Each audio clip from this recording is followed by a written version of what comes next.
Malakas sa pagsabog ang nasaksihan sa isang high-rise apartment building sa Moscow, Russia.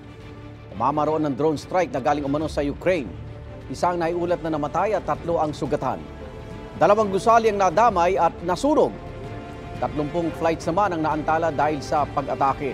Ayon sa mga otoridad sa Russia, hindi bababa sa 15 drone strike ang napigil nila.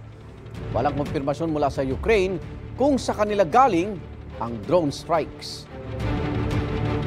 Igan, mauna ka sa mga balita. Mag-subscribe sa GMA Integrated News sa YouTube.